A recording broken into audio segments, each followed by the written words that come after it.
Seja bem-vindo ao podcast Crer para Viver. Esse é o nosso episódio de número 82. Hoje a gente está fazendo um aprofundamento, seguindo o mesmo tema que a gente já começou há algum tempo. O tema de hoje é soberania divina e a epifania de fatos oblíquos na história.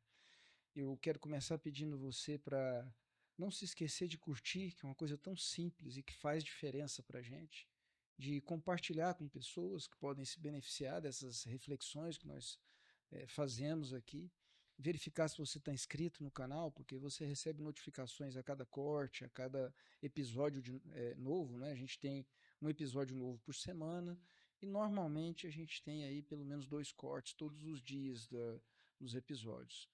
E também conto com vocês para comentarem, recomendarem esses episódios, né? Principalmente os episódios completos, porque ali a gente tem as reflexões com as peças que vão se encaixando para fazerem sentido. Mais importante do que os cortes. Os cortes são pequenas amostras da reflexão mais ampla, né? Então comentem, recomendem para as pessoas. Bem, eu sou Timóteo Madaleno, eu sou psicólogo, tenho um doutorado em psicologia pela UNB, eu tenho uma formação em teologia pastoral e urbanidade e eu sou professor de psicologia no Instituto Federal de Goiás, no campus Goiânia. Professor Cláudio Ivan de Oliveira. Professor Cláudio, ele é psicólogo, ele é também doutor em psicologia pela UNB, ele tem uma formação em teologia pastoral e urbanidade, tem formação em teoria social, e ele é professor de História e Epistemologia da Psicologia e também de Sociedade e Subjetividade no Mundo Contemporâneo pela PUC de Goiás. Né? Essas disciplinas, o professor Cláudio ele é professor da PUC de Goiás. Professor Anderson Clayton Pires, ele é filósofo, ele é sociólogo e ele é teólogo. Ele tem um doutorado em Sociologia pela Universidade Federal do Rio Grande do Sul e tem um doutorado em Teologia, em Hermenêutica Bíblica, pela Este de São Leopoldo do Sul. Todos nós temos publicações, mas eu queria destacar em especial publicações do professor Cláudio e do professor Anderson, que eu acho que são as publicações que têm uma relação mais direta com os temas que nós tratamos aqui no podcast. Né? O professor Anderson ele tem publicações várias, não só em periódicos acadêmicos, como também em periódicos não acadêmicos, né, como é o caso da Gazeta do Povo e outros portais onde ele já publicou ao longo da vida, tratando de temas que a gente também aprofunda aqui, tá? Aqui no podcast desde o nosso primeiro episódio. Né? Bem, a gente está tratando sobre soberania divina e a gente está tratando sobre experiência humana, tá? Considerando que a soberania divina e providência. Né? Acho que é importante considerar os dois conceitos que estão sendo centrais desde o início dessa sequência. Então, o professor Anderson ele vem trabalhando com essa ideia de que a providência ela costura o sentido na história, tanto a partir do sim como a partir do não, tanto a partir das experiências positivas como das experiências negativas, tanto a partir daquilo que nós temos prazer em viver, nas coisas que nós chamamos normalmente, né, das coisas boas que acontecem com a gente, como também das perdas, no luto, no sofrimento. Em tudo isso, Deus está presente, produzindo.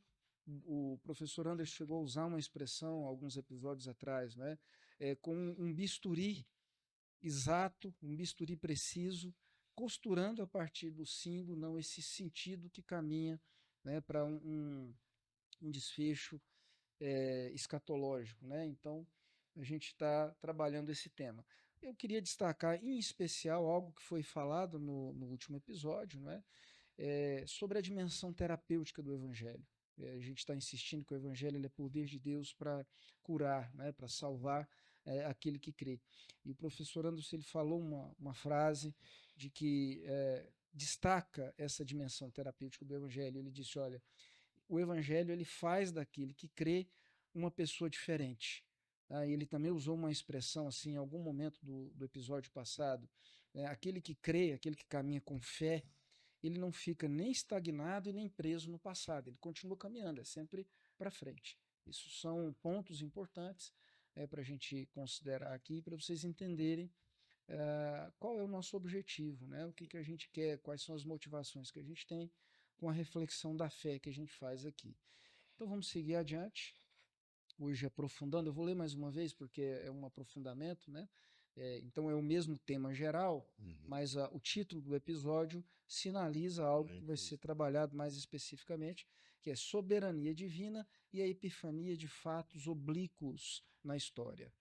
Obscuros, né? Oblíquos quer dizer obscuros também, né? Sim.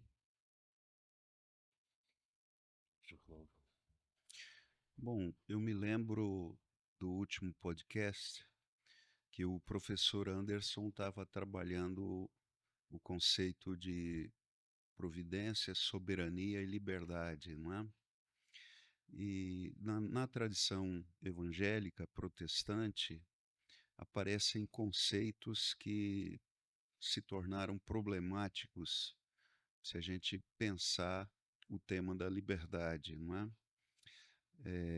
A ideia da soberania de Deus, de um Deus que governa por decretos, não é?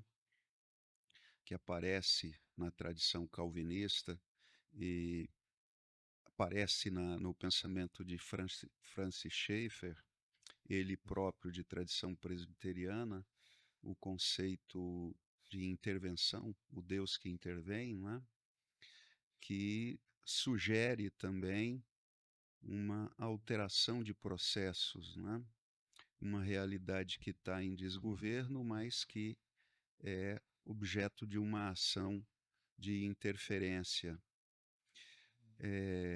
Bem, mas que tipo de problema emerge dessa? Sim, eu quero trazer aqui alguns pontos que apareceram nas reflexões de podcasts anteriores relacionados a esse momento em que nós estamos falando sobre o problema de uma articulação difícil entre providência, soberania de Deus e liberdade, não é? E em reflexões anteriores, o professor Anderson falou sobre o problema do conceito de soberania em tradições protestantes, especialmente no calvinismo, com a ideia dos decretos de Deus, não é? Um Deus que governa a partir de decretos e exerce a sua plena soberania. No calvinismo, isso aparece também na pena de um apologeta muito conhecido, muito lido na década de 70, ou talvez até mais na década de 80 no Brasil, que foi Francis Schaeffer, na obra que muitos consideram a obra mais importante dele, que é O Deus que Intervém. Então, a ideia de nós analisamos aqui, não é? Esse é um conceito calvinista. Schaeffer era um reformado, não é? E essa ideia, então, de interferir, intervém, interfere, altera processos, não é? Então, parece que a ideia aí sugere que existe a quebra de determinado processo em direcionamento, não é? E uma interferência divina para mudar esses processos. Bem, essa concepção ela entra em choque com um conceito que é caro para a fé cristã, o conceito de liberdade. Na verdade, a partir dessa perspectiva, existe uma aniquilação da liberdade, não é? Por que esse conceito de liberdade é tão caro para a fé cristã? Se nós voltarmos a nosso podcast sobre conversão, nós vamos lembrar que esse processo de recuperação da inocência, não é? Que foi perdida com a queda, dele participa o exercício de uma liberdade que tem a prerrogativa, a livre agência de fazer escolhas morais e nessas escolhas morais, não é? Levar adiante um processo que é de santificação, restauração da inocência perdida. Portanto, liberdade é um conceito fundamental para a fé cristã. E por isso a nossa preocupação em articular providência, soberania e liberdade, porque, conforme eu disse aqui, esses temas estão em choque, né? Em aniquilação mútua na forma como foram tratados na tradição calvinista. Um outro problema levantado também pelo professor Anderson, um problema atual para a Igreja Evangélica Brasileira, é o problema de uma concepção sentimentalista do conceito de providência, não é? Se pensa aí a ideia de um Deus sentimentalista, de um pai sentimentalista, que está sempre atento e dizendo sim e poupando os seus filhos do sofrimento, eliminando, não é? Suspendendo o sofrimento. Qual é o problema que a gente identifica nessa teologia de confissão positiva, que é a que abraça o conceito de Deus como um pai sentimentalista? O problema é que, na nossa interpretação aqui sistemática da queda e do processo que se instaura a partir da queda humana, é que depois do pecado de Adão, existe uma destranscendentalização do mundo. Deus se afasta. E depois do pecado de Adão, se introduz na história a presença do positivo e do negativo, não é?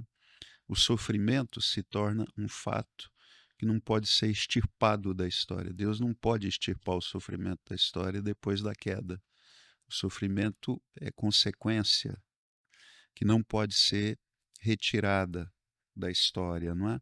No entanto, para haver a redenção é necessário que a partir dessa destranscendentalização haja também uma reaproximação de Deus, e isso acontece de forma cabal em Jesus Cristo. Mas é especialmente na morte e na ressurreição de Cristo que uma nova concepção de história se inaugura, não é? Nós dissemos aqui que o fato da ressurreição de Cristo, o fato histórico da ressurreição de Cristo, é o que atribui sentido à história.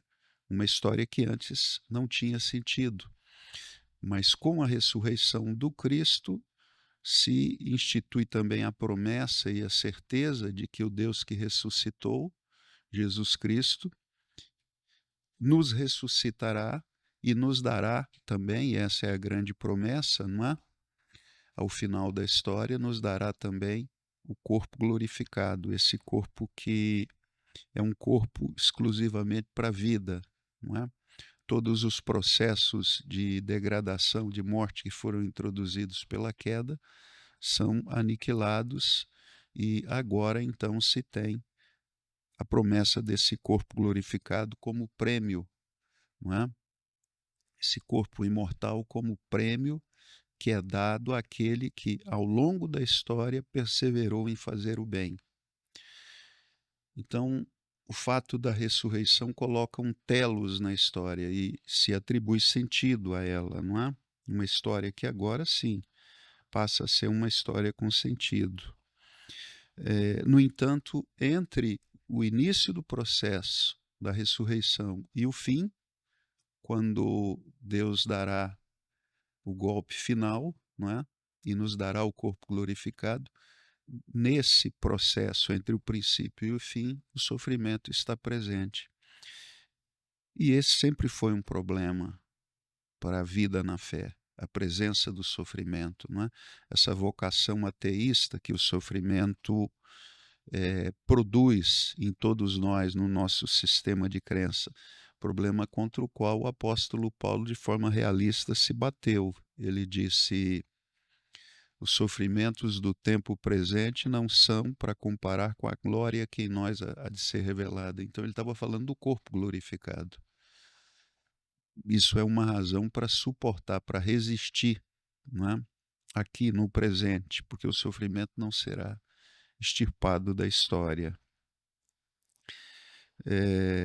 Mas a gente está vendo aqui um momento em que a igreja evangélica perde fôlego, não é? Parece que está havendo um movimento de apostasia, de muita gente virando as costas para a fé, especialmente para a fé de confissão positiva. Parece que ela teve o seu grande momento, mas agora ela vive a grande crise. Eu queria fazer a pergunta para esclarecer, né, o componente histórico, factual, que produziu eu diria, essa depreciação que está sendo progressiva. Ela ainda está presente na igreja, mas ela deixou de ser o componente mais importante, mais atrativo, né? A teologia de confissão positiva. Então, eu diria que o movimento pós-pentecostal, pós década de 60, 70 no Brasil, foi um movimento que acabou ganhando o conceito de neopentecostalismo, né? Então, o componente mais, eu diria, emblemático, que unificou todos os movimentos agregados a esse fenômeno do neopentecostalismo é a teologia de confissão positiva, que nasce, eu não sei se é na América e na Coreia do Sul também, né? Então são dois países que exportaram a teologia de confissão positiva. Eu me lembro que eu era de uma igreja tradicional, década de 80, e no finalzinho já da década de 80, 1988, eu conheci uma comunidade, numa cidade lá do Brasil Central. Eu não quero identificar, por isso que eu estou falando do Brasil Central. A cidade, né, para não ficar muito evidente. E essa comunidade, ela trouxe uma versão nova de, entre aspas, né, fé cristã. E aí nós tivemos uma mudança na roupagem, na agenda, e até mesmo na função teológica, né? E aí nós passamos a ter uma visão de mundo orientada por uma fé mais, eu diria, mais otimizante, né? Mais otimizante no sentido de que fatos negativos eram sempre traduzidos à luz de um otimismo psicológico por parte dos líderes desse grande movimento, né? Mas o senhor continua ou tem mais algo? Ou,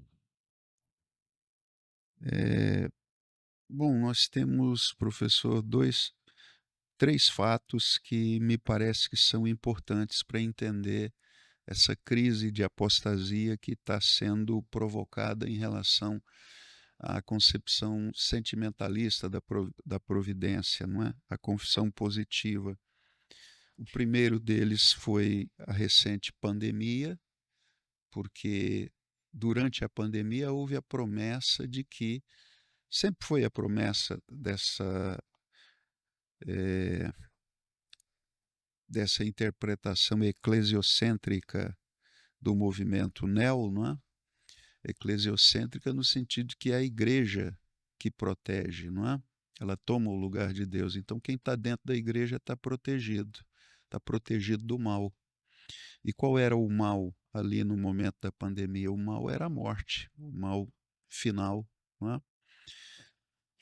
Então havia a expectativa de que quem estivesse dentro da igreja seria poupado em relação a quem estava fora. Isso até foi dito em algumas profecias por aí, não é? E, no entanto, a pandemia veio e morreram tantas pessoas dentro quanto fora da igreja. Não houve diferença, não foram poupados dentro da igreja, não é? Todos foram submetidos aos mesmos riscos. E isso parece ter produzido também uma oxidação do sistema de crença dos evangélicos, que viram seus parentes, seus grandes líderes religiosos, em alguns casos, morrerem, não é? Eu conversei com líderes religiosos que me disseram que havia muita gente revoltada com a morte dos parentes, gente que dizia que não queria mais voltar para a igreja. Então foi um momento traumático. Segundo ponto, né, a política, recente envolvimento muito intenso do mundo evangélico com a política, e houve a expectativa, a oração para que determinado candidato vencesse, não é? Profecias foram feitas de que ele venceria, e acabou que isso não aconteceu, o outro venceu. Isso também foi um momento que provocou uma perplexidade, não é?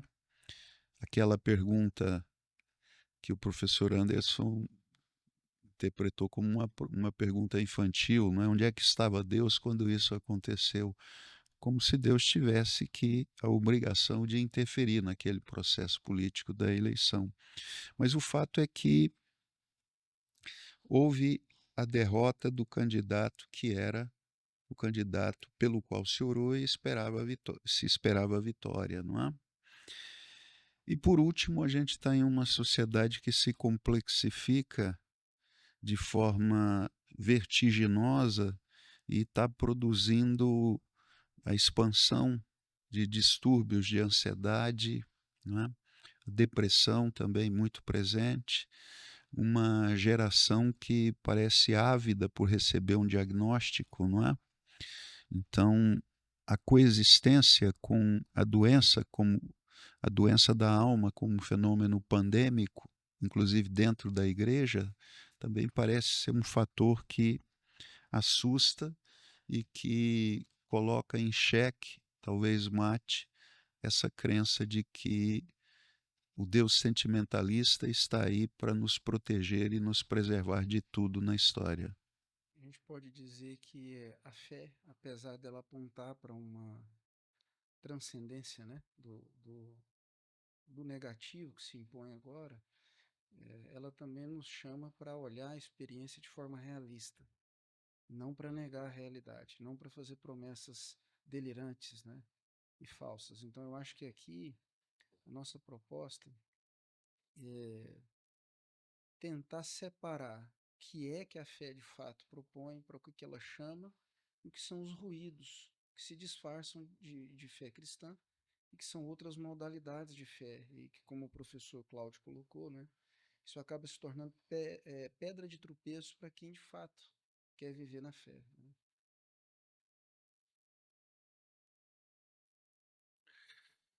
Paul Tillich, vamos usar a expressão, a fala dele, é o nome dele, vamos americanizar o nome dele aqui, a pronúncia do nome dele.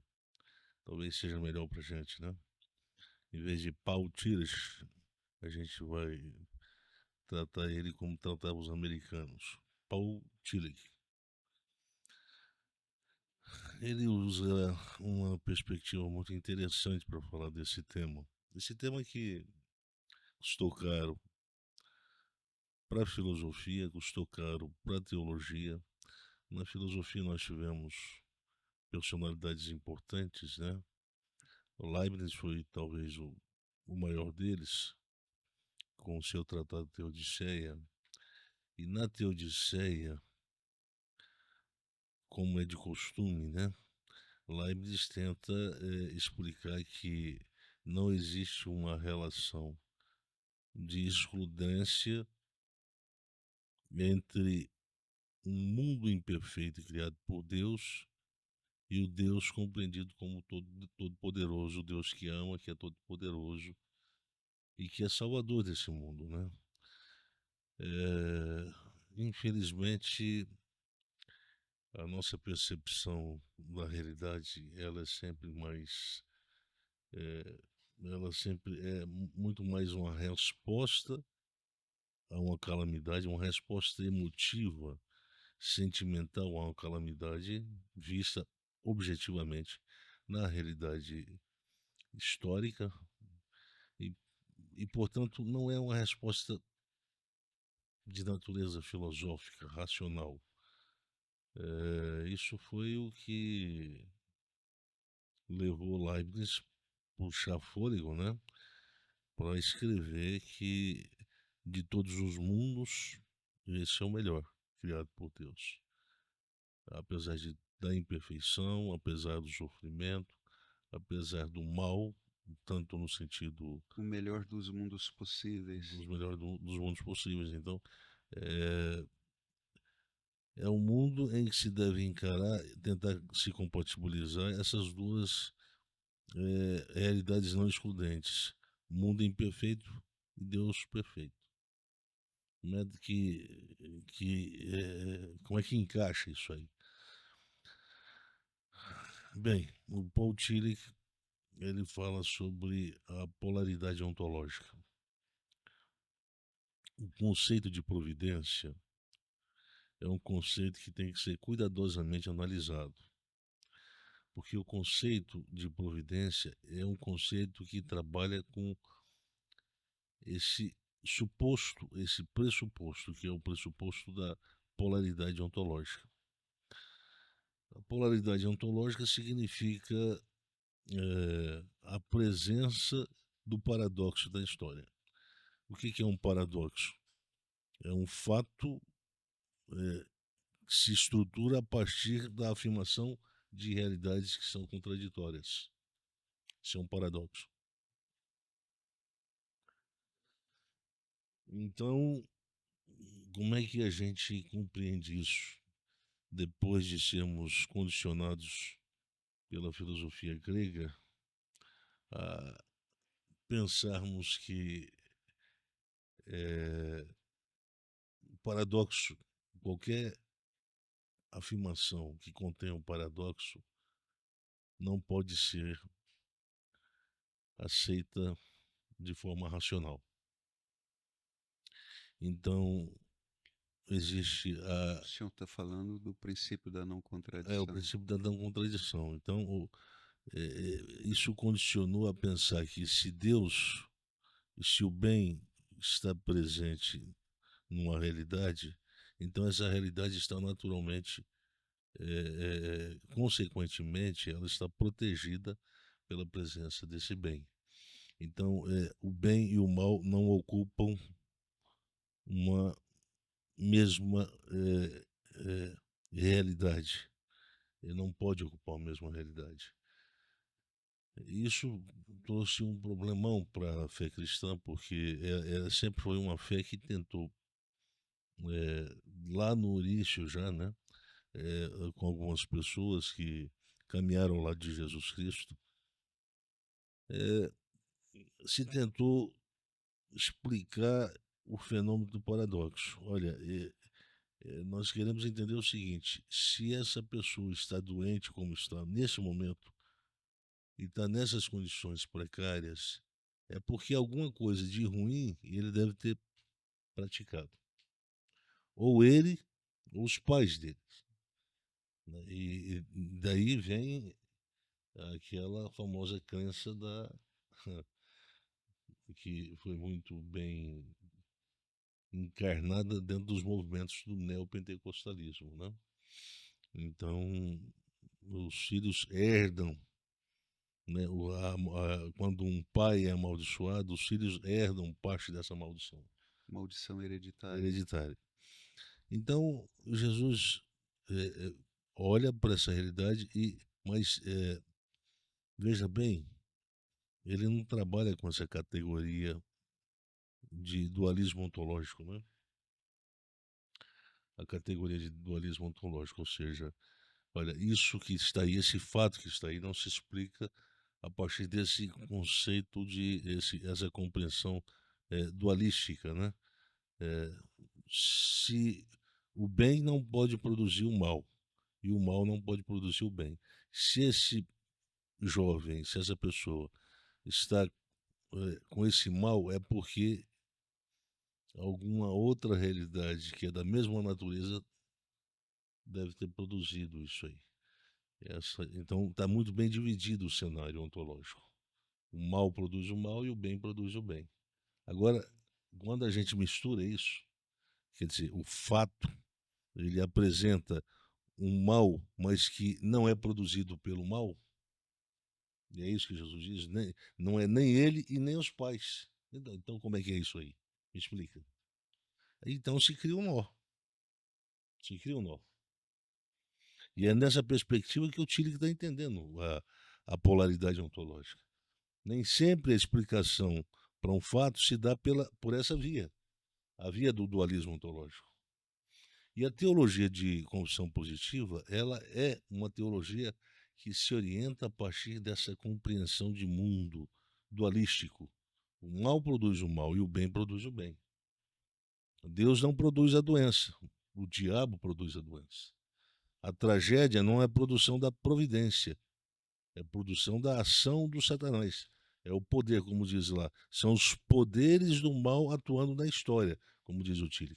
Sim, tem a obra do Edir Macedo, né, não vou me lembrar o nome agora, mas nessa obra ele fala que o mal no mundo é o resultado da atuação demoníaca, inclusive as doenças. Mas o fato é que, se tratando de gramática histórica, a gente tem que admitir que existem fatos que são embaçados, fatos que são oblíquos, fatos que nós lançamos luz, mas a luz não chega até ele. Portanto, nós não conseguimos compreender exatamente a natureza do que está por trás do fato. O que causou, qual foi o elemento, o componente ontológico que produziu o movimento para irromper sobre aquele fato a presença, a encarnação do mal. Então, quando se fala de fatos oblíquos, se fala de fatos em que a projeção da luz não é suficiente para entendê-los.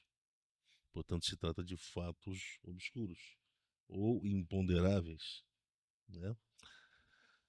Paulo, chegou a um ponto, quando estava narrando, tentando interpretar a história da salvação de Israel, ele chegou um momento que Deus vira as costas para Israel.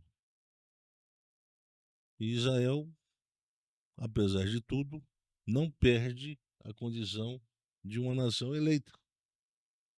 A eleição não se dissolve, apesar de Deus ter virado as costas. Agora, eu não consigo compreender isso. Isso gera um nó. E aí, antes de iniciar o capítulo 2 de Romanos, de forma litúrgica, vem aquela afirmação, quase que doxiológica, né? Ó profundidade. Profundidade é uma coisa que já tentou ver um rio muito profundo? Você olha e fica embaçado, né? Tem aquela visão turva da água que você não consegue enxergar o fim. Onde é que está o fim? O fundo disso aqui. Então, a profundidade, quer dizer, o que está por trás daquele fato manifesto está lá no fundo, está lá na profundeza, não pode ser visto. E por isso o fato em si se torna um fato inexplicável. Ó profundidade da riqueza, tanto da sabedoria quanto do conhecimento de Deus, quão inescrutáveis. Essa expressão inescrutável, eu traduzida para o português, eu acho ela muito poética, né? Muito poética. Perscrutar é sondar. Perscrutar significa ponderar, fazer perguntas com expectativa de obter resposta às perguntas feitas. Nesse caso, as perguntas que são feitas aos fatos que são conduzidos pela providência histórica não tem nenhum sim de resposta, nenhum não de resposta, mas o silêncio. E é isso que intriga, é o silêncio. É quando Jesus vai lá no morro, lá no Getsemane, ele chega e ele faz aquela oração e a resposta à oração de Jesus é simplesmente o silêncio. O silêncio da parte da providência, o silêncio por parte de Deus. Não há uma resposta ali no Getsemane, e não há uma resposta lá no morro da crucificação. Por que me abandonaste? Não tem uma resposta. Não tem uma resposta de Deus. Deus não fala com ele: para aí, meu filho, aguenta mais um pouquinho que daqui a pouco você vai entender tudo. Não, não há uma resposta. Então, incorporar uma explicação que consiga abarcar essa dimensão polarizada da realidade, o Tillich chama isso de polaridade ontológica, é um desafio que poucos pensadores na história do pensamento cristão, poucos teólogos, né? Para não ficar redundante, né? Pensadores na era do pensamento cristão. Poucos teólogos se deram ao desafio, aceitaram o desafio de pensar isso. O Paul Tillich talvez o Paul Tillich é um desses poucos, né? Eu diria que ele teve, em alguns pontos da sua sistemática, que é a sua obra principal, uma obra que foi dividida em 3 volumes no original. No português ela está em um volume só. Já existe ela numa versão final agora, foi corrigida e foi apresentada por um luterano lá do Rio Grande do Sul, o Enio Miller, né, que é um professor da ISLB, e eu acho que ele ainda faz parte do corpo de professores de pós-graduação de lá. Então ele fez fez um breve comentário sobre a obra do Paul Tillich. Essa última versão foi corrigida, né? Mas eu não tive assim, eu li algumas coisas, fiz comparação de algumas partes que eu já conhecia do livro de Paul Tillich,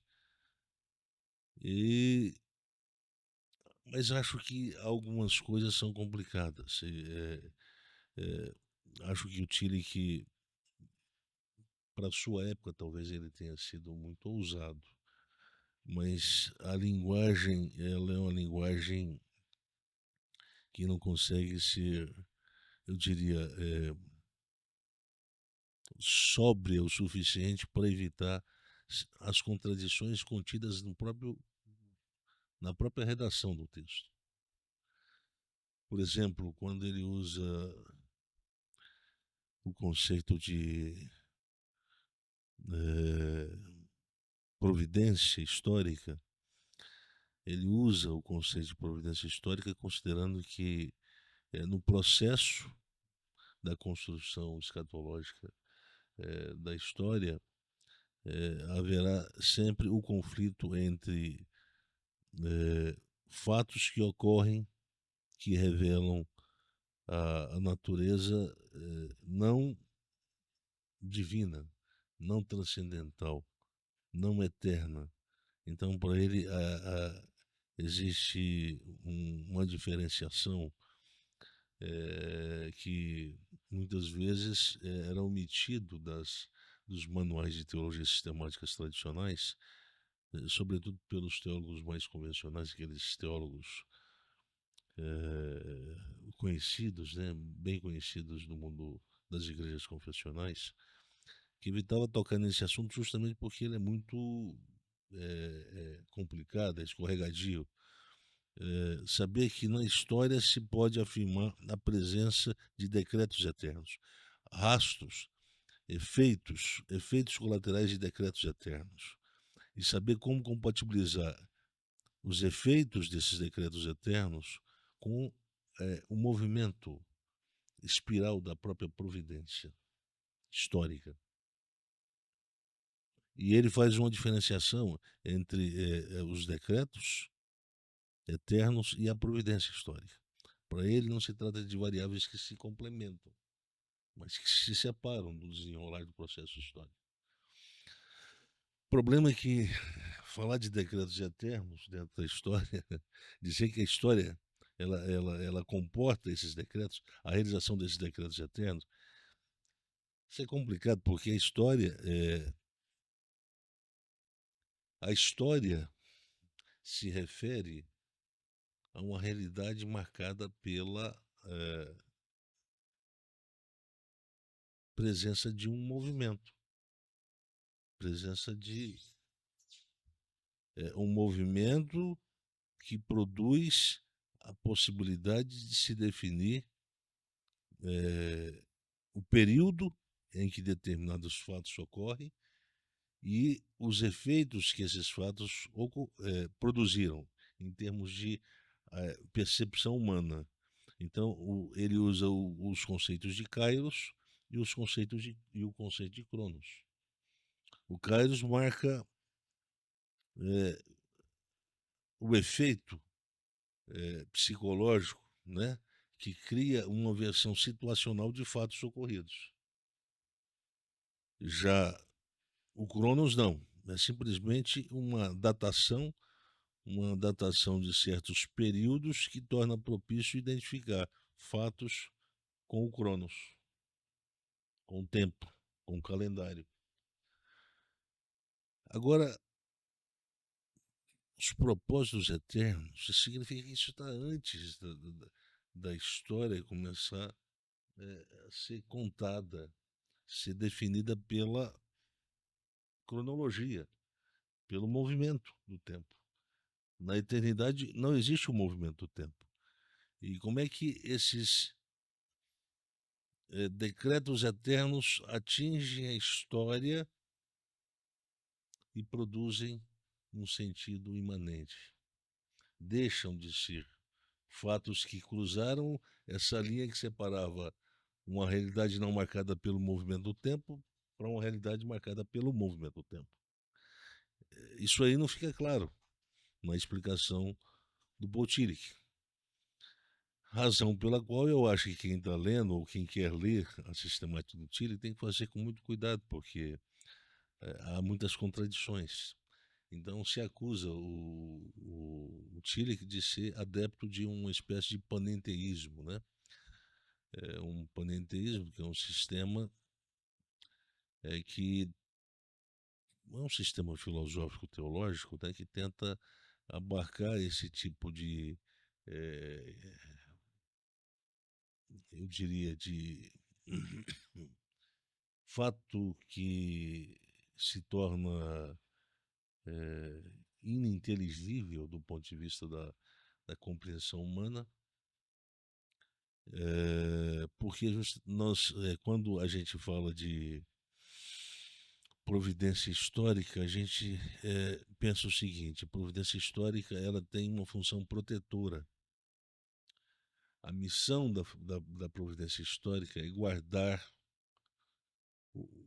aqueles que são chamados, escolhidos, são reservados por Deus e para Deus. Então, o Salmo 91 expressa isso aí, né? O Salmo 91 eu diria, a base da teologia de confissão positiva para o movimento neopentecostal. E ali se diz o seguinte: a providência está na história para proteger os escolhidos. E se está na história para proteger os escolhidos, então sobre esses escolhidos não há como esses escolhidos não há como serem, não há como eles ser, os escolhidos não podem, não é que não há, eles não podem ser atingidos pelo mal. Mal compreendido no sentido moral e mal compreendido no sentido físico. Foi fácil deduzir, do ponto de vista lógico, a doutrina do Calvino, quando ele diz que uma vez salvo, salvo para sempre. Ou seja, o escolhido por Deus, ele está protegido de negar sua própria fé, de se apostatar no mal moral, de se entregar a um tipo de vida marcada por um pecado mortal que será capaz de excluir ele da lista da salvação. Lá, aquela lista lá do Weber, né? Então, a expressão que eu estava pensando aqui, Paulo diz: sabemos, né? Sabemos, no capítulo 8, 28 de Romanos, da ideia que Paulo está fazendo uma espécie de recordação. É uma conclusão baseada numa recordação de fatos que ocorreram, provavelmente são os fatos que são arrolados na interpretação que ele faz da história da salvação de Israel. Então ele diz que, olha, sabemos que Deus, ele trabalha, ele opera.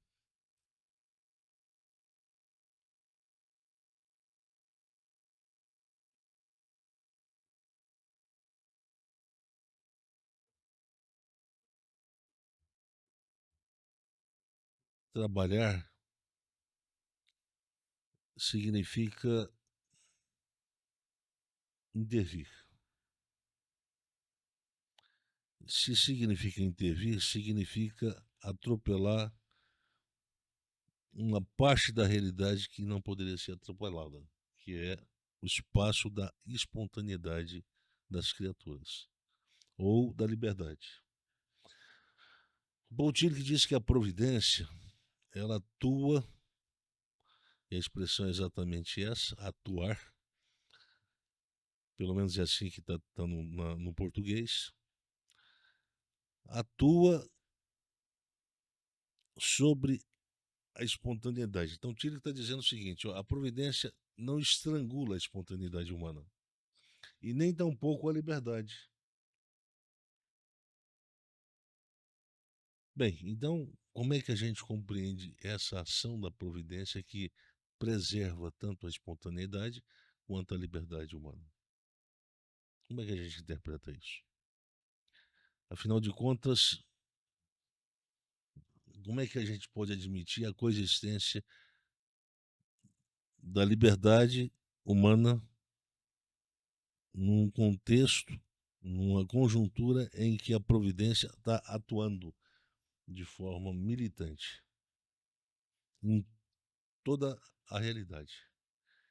Então, não há espaço para uma realidade não ser povoada pela presença dessa providência histórica. E se isso é um fato, então é a providência que atua, me fala, é a liberdade. Existe espaço para o ser humano, a pessoa humana, pensar o mundo, as possibilidades que nele está, fazer escolhas e se deixar ser conduzido pelas consequências das escolhas feitas na vida. Como é que isso dá? Como é que a gente compatibiliza essas duas coisas? Quem sofre, e aí ele compatibiliza aqui no capítulo 8, mas outras coisas. Ele compatibiliza a presença do sofrimento como sendo sofrimento e providência histórica. Então, o Paulo diz o seguinte: a ação da providência é uma ação escatológica. Por quê? Porque ela tem natureza redentiva.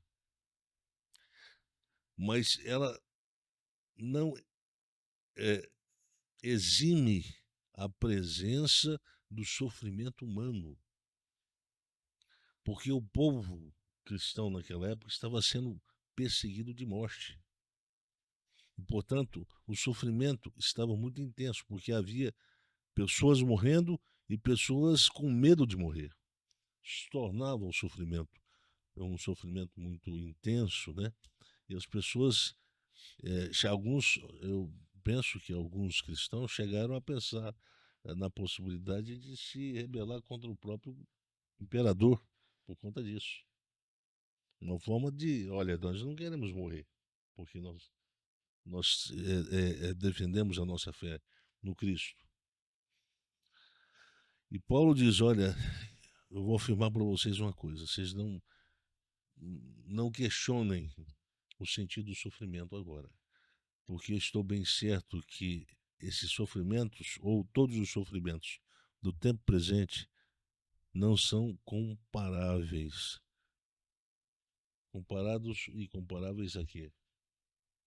A glória que em nós há de ser revelada. Exatamente. Então Paulo, ele sai da história e pula lá para o fim da história. Ele pula para o depois da história. E, veja bem, eu falo assim, Paulo, mas como é que a gente sobrevive esse espaço, esse hiato entre a história e o pós-história. Porque o corpo da ressurreição se fala de um corpo situado dentro de uma realidade não mais determinada pelo movimento do tempo.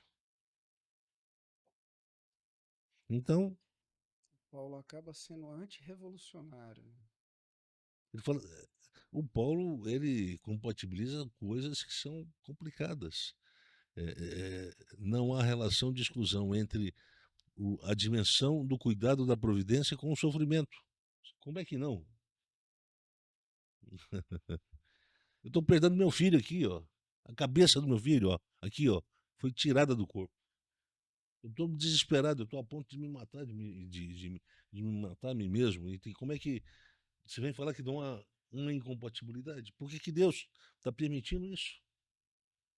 A gente querendo servi-lo, servir a Ele com integridade, com tudo, e Ele deixando o filho da gente morrer, a esposa da gente morrer, o marido da gente morrer, o pai da gente morrer, deixando uma comunidade quase que inteira morrer, sendo colocada dentro da comunidade. Eles, na verdade, eles eram expostos a situações muito complicadas e dramáticas, né? Se queimava uma comunidade inteira. Se transformava em espetáculo, né, também, a morte E deles. botava eles lá para exposição. Fala assim, como é que a gente compatibiliza isso? Providência, e isso aí que a gente está vendo. Essa realidade marcada pela presença de uma maldade que não tem como ser mensurada. São poderes do mal atuando de uma forma demoníaca. Essa é a expressão que o Tillich usa. Demoníaca. Só que o demoníaco para o Tillich não tem o mesmo sentido que para o movimento pentecostal, né? Então, essas sempre foram as grandes questões. E quando o Tillich diz que a providência histórica ela atua sem alterar a natureza da liberdade humana e da espontaneidade humana, ele simplesmente produz uma interrogação gigantesca do tamanho do mundo. Como é que a gente faz? Como é que a gente explica essa relação de coexistência entre essas duas variáveis? Bem, o professor Timóteo, ele já frequentou uma tradição religiosa há muitos anos atrás, talvez mais de 30 anos, né? Que sempre tratou a leitura da Bíblia nessa perspectiva hermenêutica do dualismo, né? No dualismo, no sentido de que o mal produz o mal e o bem produz o bem. Acho que faltava ali uma coisa que o professor, então, pastor Cláudio, me ensinou lá na 20 anos atrás. Ele falava para mim assim, ó, a gente tem que ler o Antigo Testamento com as lentes do Novo, na perspectiva do Novo Testamento. Eu acho que evitaria esse tipo de interpretação dualista, né? Eu acho que tem que ser isso. Isso é uma outra questão de metodologia, mas que a gente pode até abordar isso num outro momento. O problema é que a interpretação que o Antigo Testamento faz da atuação de Deus, né, se justifica pelo objetivo que se quer alcançar à medida que se avança para que a promessa de Deus, num sentido eminentemente político, geopolítico, se confirme. Tudo se redunda na posse da terra prometida. Essa é o núcleo central, é a promessa de possuir a terra prometida. Só que o Novo Testamento não trabalha com essa categoria de terra prometida, porque a casa do meu pai, há muitas moradas, né? Então não se trata de casas aqui. O reino de Cristo não é um reino da terra, não é um reino que se confunde no reinado de César ou do imperador César. Então se trata de circunstâncias de pressupostos de objetivos completamente distintos, Antigo e Novo Testamento. Portanto, a gente vê essa diferença. Não é uma diferença, é quase que uma ruptura mesmo. É uma ruptura porque o Paulo ele está trazendo uma notícia nova para os cristãos. Olha, Deus está atuando a providência histórica está atuando no poderoso, na poneria, na ação do poderoso, na ação da poneria. Então, existe o mal configurado naquela realidade daquele homem que era paraplégico. O mal era a condição de vida, era a doença, era o desprezo social. Isso tudo configurava a presença do mal na vida daquele cara. Então, isso tudo foi necessário. Ele foi formado, não se sabe se já nasceu paraplégico ou não. Talvez ele tenha se tornado paraplégico, porque não tinha vacina, né? E ele tenha se tornado paraplégico. E com a doença, aí veio se amontoando os problemas. O isolamento social, o desprezo, a perda do afeto social, etc, etc, etc. Aí o cara, além de ter o corpo doente, ele passa a ter a alma doente. Além de ter a alma doente, ele possa ter uma perspectiva hermenêutica de interpretação da vida para o futuro, presente e futuro, adoecida. Então, aí Jesus diz, olha, a contingência, tudo que aconteceu foi necessário para chegar a esse ponto. Qual o ponto? O ponto em que ele será curado de males que a medicina do momento não tem cura. Era preciso formar uma doença daquele naipe, daquela complexidade, para dizer, olha, tem alguém para curar isso aí? Não. Então agora percebe como é que o reino de Deus opera. Cura algo que é incurável do ponto de vista. Não há uma proposta, não há uma perspectiva da medicina da época de Jesus de curar um tipo de doença daquele. Foi necessário a contingência formar um problema. Então é o mal operando para redundar na redenção. Isso é complicado, hein? Ô Tirk, explica melhor isso para nós. Você entende que não existe ameaça potencial da presença da poneria para uma história, para fatos convergentes, mesmo que nesses fatos convergentes há a presença também de fatos divergentes, e o Novo Testamento, o Paulo não está preocupado se existe aqui essa pendularidade presente na construção de uma espiral que é marcada tanto a doença, pela saúde, tanto pelo choro quanto pela alegria. Quer dizer, a história continua, a história é escrita. O importante não é a definição do que é bom e do que é ruim, mas o que do bom e do ruim vai nascer de redentivo, vai revelar a natureza hetero-redentiva do processo da história da salvação. Deus está atuando. E aí a pergunta é: nós vamos morrer aqui nessa circunstância? Olha bem, é o tsunami que está vindo. Existe chance para a gente escapar disso? Não. Humanamente falando, nós estamos. Acabou. Ferrou para todo mundo aqui agora. E de repente, o tsunami vem, passa, mas não atinge de forma inexplicável. Ou atinge uma parte, não atinge a outra. E a gente vem e fala assim: opa, precisamos fazer pergunta para isso aí. Por que esses foram atingidos e aqueles não?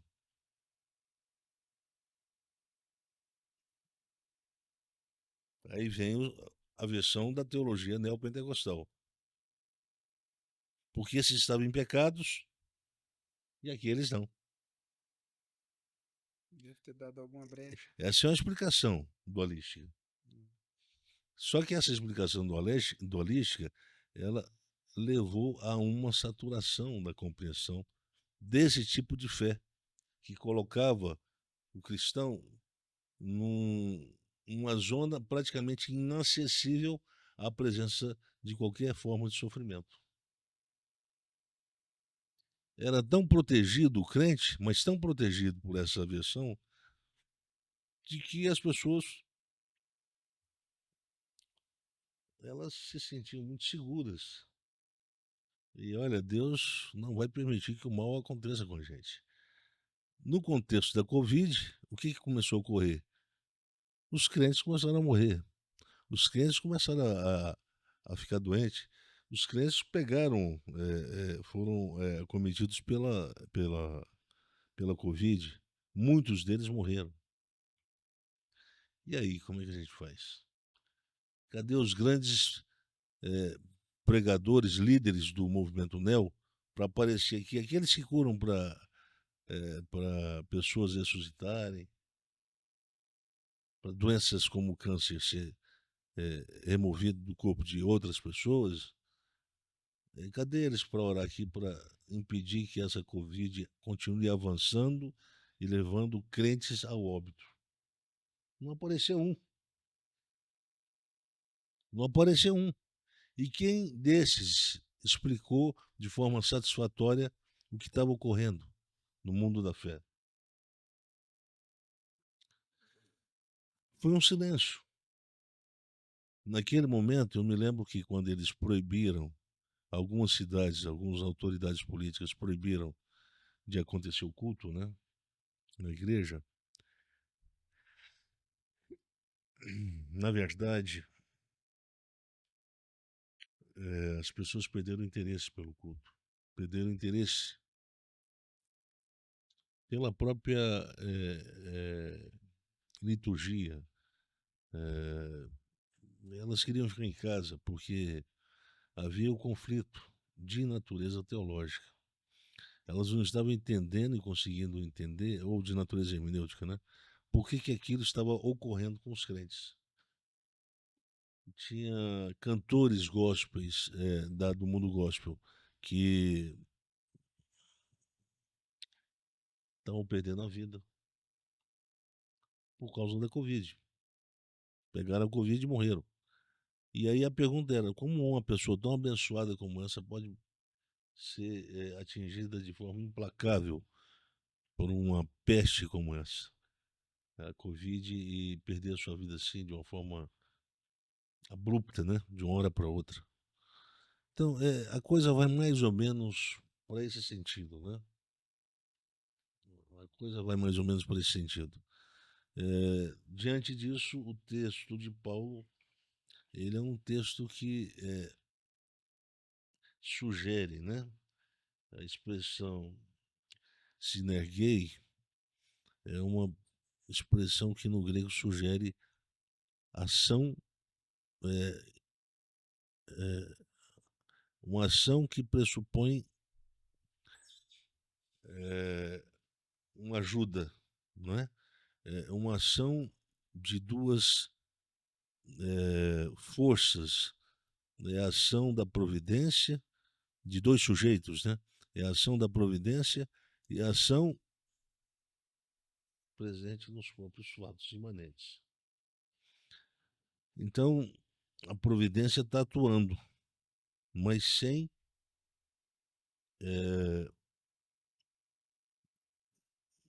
desautorizar a presença meramente humana, da explicação meramente humana, presente em fatos que aparentemente não deveriam estar ocorrendo da forma como estava ocorrendo. Então, existe o negativo e existe o positivo. A providência representa a caminhada redentora da história da salvação. Os fatos negativos representam os objetos que deverão ser atingidos pela ação desse processo da salvação, da história da salvação, desse reino que veio para mudar a realidade, para transformar os processos de morte em vida, os processos de doença em saúde, etc. Então, veja bem como é que a perspectiva como os problemas são trazidos no Novo Testamento acaba trazendo muitas questões, muitas dúvidas, muitas interrogações, sobretudo para quem estava inserido dentro de um contexto, como era o judaico, em que a explicação dualística era uma explicação que praticamente havia condicionado a todos os judeus, tanto os judeus que moravam na Palestina, quanto os judeus que estavam espalhados pelo mundo romano, helênico, né? Então havia aquela noção de que, de fato, o bem pode produzir o bem e o mal pode produzir o mal, mas o mal não pode produzir o bem e nem o bem pode produzir o mal. Isso estava presente na cabeça de todo judeu. Por isso que os judeus não conseguem compreender a paradoxalidade, o fato da cruz como sendo um fato que reflete, que preconiza a natureza paradoxal da história da salvação. Quantas horas já temos? 1 hora e 1 minuto, né? Então, vocês querem me provocar mais a partir do que eu falei? Tentar trazer alguma pergunta? Só fazer Monte. um pequeno parênteses, né? Uma pequena observação. O senhor fala, o senhor faz, ó, não apareceu nenhum desses pastores que fazem o trabalho deles em torno do atrativo de que eles curam, de que eles têm um dom da cura, né? Isso não significa que nós não acreditemos na cura. O problema está no embasamento que é utilizado para vender uma falsa ideia de que nós seremos poupados por Deus, que nós vamos ser, é possível criar uma espécie de blindagem contra o sofrimento nessa vida. Né? Eu acho que esse é um dos problemas. Né? Tem outros problemas aí no personagem que se cria, na imagem super poderosa e tal. É outra história. Né? Mas só para fazer essa consideração, porque alguém pode nos ouvir e falar, então eles não acreditam. Ora, eu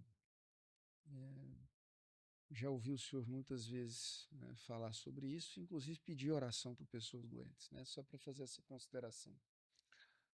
Isso é um problema que gera dúvidas, né, em relação a esse movimento da providência histórica, que é um movimento eminentemente misterioso.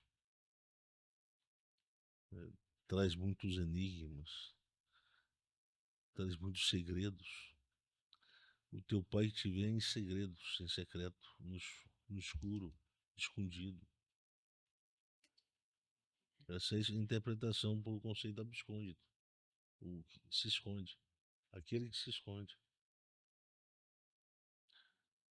Então se esconde de quê? Da clareza.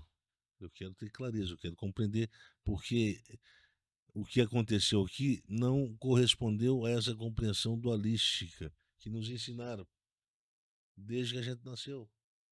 A gente aprendeu a pensar dualisticamente. O mesmo apóstolo Paulo,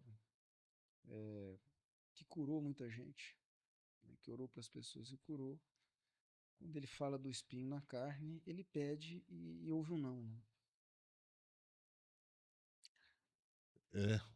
É um fato curioso isso aí, porque é aquela resposta, olha, nós estamos protegidos por é, esse manto, né? Vamos usar a expressão religiosa aí, que muitas igrejas neopentecostais usaram na década de 70 e 80. Esse manto protetor, né? Então, quando fala manto, eu me lembro muito bem que era uma oração que se fazia, né? Para se ver preservado do movimento, eu diria, movimento negativista, né, que estava sendo produzido no mundo pela presença do demoníaco nele. Então, eu penso que isso custou muito às igrejas evangélicas. Custou muito porque parte da sua credibilidade foi relativizada por conta da constatação posterior de que essa explicação não é satisfatória. Ela tem uma inconsistência que não tem como ser modificada. existe um mistério, dentro do conceito de mistério, existe o espaço para se admitir que nem sempre a história tem que ser vista assim, preto e branco. Nem sempre ela pode ser vista sob essa clareza, né? Bem, a coisa não é tão complicada da gente entender. Basta a gente adotar essa regra. O bem produz o bem e o mal produz o mal. O mal não produz o bem, não pode produzir o bem, e nem o bem pode produzir o mal. Então, vocês entenderam como é que é fácil? Por trás da doença está a presença do demoníaco, e por trás da cura está a presença do sagrado, do não demoníaco. Se pensar a providência histórica nessa perspectiva, gera muito problema, porque a providência, ela, segundo Tillich, ela não veio para proteger a história, os movimentos da história de suas contradições. Não veio com essa função. Por isso que a expressão atua em. Atuar em não implica não alterar a natureza do fato que está agora ocorrendo como parte de um processo de construção histórica. Atua em e através, como o senhor falou em outro momento. Né? Através significa que respeita tanto a espontaneidade humana quanto a liberdade humana. Então, a providência histórica, ela não atropela essas duas. Como é que se respeita a espontaneidade e a liberdade humanas? Como é que se respeita elas se quer intervir na história para evitar que certos movimentos ocorram de forma inevitável? Certas tragédias ocorram de forma inevitável. Entende? O que os discípulos pediram para Jesus Cristo lá no barco? Estava quase imergindo lá nas águas. Eles pediram intervenção.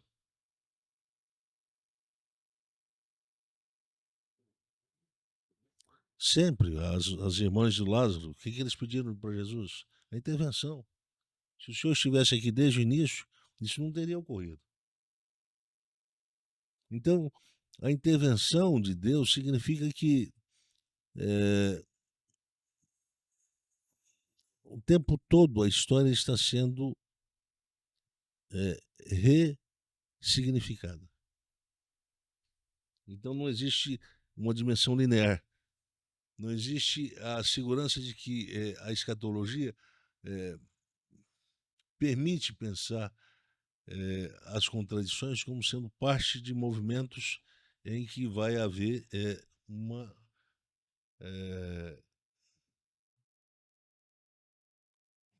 vão ser conduzidos por uma presença redentiva até o seu desfecho escatológico final. É difícil, né? A própria construção do argumento é um pouco complexa, né? Difícil de se entender. Mas esse é o sentido. Agora, se Deus tiver que curar todos, né? Olha, o reino de Deus é chegado, então todos vão ter que ser curados. Mas me parece que não é isso que ocorreu. Me parece que Jesus não curou todos os enfermos do mundo palestino daquele tempo. Ele não supriu todas as fomes. Portanto, a contradição estava presente. O reino é chegado, mas existe a presença do sofrimento. E ela não vai ser alterada. Aí vem a teologia da libertação, talvez, inspiradas por essa compreensão. Então, parte dessa construção é da responsabilidade humana. Então, a gente vai construir um sentido político para a nossa ação. E vamos transformar o sofrimento das pessoas. Não vamos esperar só da providência. Nós mesmos vamos trabalhar para transformar isso. E parte do sofrimento humano foi responsabilizado pelo pensamento de esquerda as estruturas sociais, que são estruturas do mal, estão associadas ao sistema capitalista que produz sempre a contradição, produz sempre a exclusão, produz sempre o desespero, o sofrimento e etc. Então, a gente precisa entender que nós somos agentes efetivos nesse processo da redenção humana. E aí o sentido da ação, da salvação, passa a ter esse significado, eu diria, político imanente. Então passa a depender também da ação do homem. E aí passou tanto a depender da ação do homem que se tornou desnecessário a presença da providência, Ou seja, a reclamação eu estava pensando, acaba sendo um caminho do materialismo que está sendo do trilhado. materialismo. Mas é exatamente isso, porque o marxismo é isso, é o materialismo. Né? Então, veja bem como é que esse é um tema complicado, né? Agora, veja bem, estou falando muito veja bem, né? Olha só, mudar um pouquinho. Como é que a gente entende e interpreta tudo isso? Como é que a gente entende esses fatos que são envolvidos por uma fumaça cinza que impede que a nossa visão enxergue com clareza o que são os fatos e de que eles são compostos. E se existe alguma força do mal que está presente de forma preponderante neles. Essa é uma pergunta que eu estou fazendo aqui agora e que eu quero responder no próximo podcast. Por agora eu vou me limitar ao nosso tempo, né?